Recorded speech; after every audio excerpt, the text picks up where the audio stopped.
Viewers ఈ వీడియోలు miss కాకుండా ఉండాలి అంటే మీరు సబ్స్క్రైబ్ బటన్ని ప్రెస్ చేయండి, పక్కనే ఉన్న బెల్ ఐకాన్ని యాక్టివేట్ చేసుకోండి. Hi viewers, intermediate second year Telugu medium economic సబ్జెక్ట్కు సంబంధించినటువంటి ఇంపార్టెంట్ క్వశ్చన్స్ ఏంటి, ఎలా అడుగుతాడు ఎగ్జామినేషన్లో క్వశ్చన్ పేపరు అనే దానికి సంబంధించి ఈ వీడియోలో డిస్కషన్ చేద్దాం. తెలంగాణ స్టేట్లో ఫిబ్రవరి 28 నుంచి ఎగ్జామ్ జరగబోతున్నాయి. దానికి సంబంధించి ఎకనామిక్స్ పేపర్, అందులో 3 సెక్షన్స్ ఉంటాయి. సెక్షన్ ఏ, అందులో 3 సెక్షన్స్ ఉంటాయి. Section A, section B, section C. Section A 10 marks, section B 5 marks, section C 2 marks. Section ఏలో ఏ క్వశ్చన్స్ అడుగుతాడు, అడిగే ఛాన్సెస్ ఎక్కువగా ఏమున్నాయి, ఏవి మనం గెస్ చేసుకోవచ్చు అనే దానికి సంబంధించి వీడియోలో పూర్తిగా మనం డిస్కషన్ చేద్దాం. సో వీడియో మొత్తం పూర్తిగా చూడండి.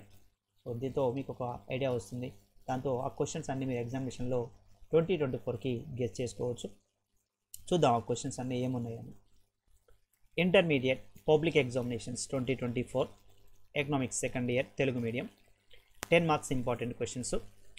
ఈ 10 మార్క్స్కి సంబంధించి క్వశ్చన్స్ ఎలా అడుగుతాడు అనే దానికి సంబంధించి ఈ వీడియోలో ఒకసారి చూడండి. అభివృద్ధి చెందుతున్న దేశాల లక్షణాలను భారతదేశ దృష్ట్యా వివరించండి అంటాడు క్వశ్చన్లో. అంటే మ్యాక్సిమం ఇందులో ఒక 13 పాయింట్స్ దాకా ఉన్నాయి. ఈ 13 పాయింట్స్ మీరు రాయాల్సిందే, మళ్ళీ మధ్యలో తీసేయడానికి లేదు. ఎందుకంటే 10 మార్క్స్ క్వశ్చన్ కదా, ఓన్లీ 10 పాయింట్స్ రాస్తే సరిపోతుంది అనుకుంటారు చాలామంది. అలా కాకుండా మీరు ఎన్ని పాయింట్స్ అయితే ఉన్నాయో అన్ని పాయింట్స్ ఖచ్చితంగా రాయాల్సిందే. అభివృద్ధి చెందుతున్న దేశాల లక్షణాలను భారతదేశం దృష్ట్యా వివరించండి, లేదా ఆర్థిక వృద్ధి ఆర్థికాభివృద్ధి మధ్య తేడాను వివరించండి అంటాడు. ఈ రెండింటిలో ఒక క్వశ్చన్ ఎగ్జామినేషన్ అడుగుతాడు. అంటే 2 చదవండి, ఒక క్వశ్చన్ ఎగ్జామ్లో వస్తుంది. నెక్స్ట్ సెకండ్ క్వశ్చన్గా భారతదేశ జనాభా పరిణామ సిద్ధాంతాన్ని వివరించండి, 10 మార్క్స్ క్వశ్చన్ అడగవచ్చు. లేదా భారతదేశంలో జనాభా వేగంగా పెరగడానికి గల కారణాలు ఏమిటి అనే క్వశ్చన్ అడగవచ్చు. అంటే ఫస్ట్ రెండిట్లో ఒక క్వశ్చన్ అడుగుతాడు, సెకండ్ రెండిట్లో ఒక క్వశ్చన్ అడుగుతాడు. అంటే ఇది ఫస్ట్ లెసన్, ఇది సెకండ్ లెసన్. ఈ 2 క్వశ్చన్స్ మోస్ట్లీ ఇంపార్టెంట్ క్వశ్చన్స్.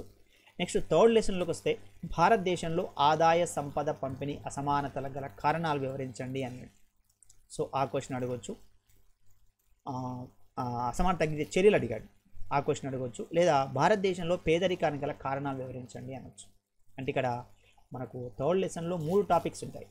ఒకటి పేదరికం, నిరుద్యోగిత, ఆదాయ సమానత.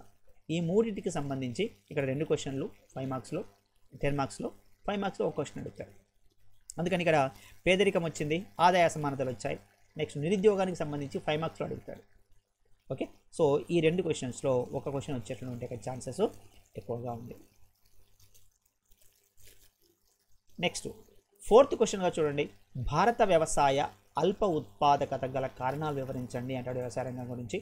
లేదా వ్యవసాయ రంగ ప్రాధాన్యతను వివరించండి. ఈ 2 క్వశ్చన్లు మోస్ట్లీ ఇంపార్టెంట్. ఈ 2 చదివితే మీకు ఎగ్జామినేషన్ ఒక క్వశ్చన్ ఎగ్జామినేషన్ అడుగుతాడు ఒకటి. నెక్స్ట్ 1991 పారిశ్రామిక విధాన తీర్మానాన్ని విమర్శనాత్మకంగా వివరించండి. ఇది ఒక క్వశ్చన్ అడిగే ఛాన్సెస్ ఎక్కువగా ఉంది. లేదు భారతదేశంలో చిన్న తరహా పరిశ్రమలు ఎదుర్కొనే సమస్యలు వివరించండి అంటాడు. అంటే ఇక్కడ 91వ తీర్మానం అడగవచ్చు, లేదా చిన్న తరహా పరిశ్రమలు అడగవచ్చు. ఈ రెండిట్లో ఒక క్వశ్చన్ అడగవచ్చు. లేదు ఇవి 2 కాలేదు అంటే ఇంకో క్వశ్చన్ అడుగుతాడు. ఇందులోనే తెలంగాణ రాష్ట్రంలో ప్రవేశపెట్టిన అభివృద్ధి సంక్షేమ పథకాలను వివరించండి అనొచ్చు.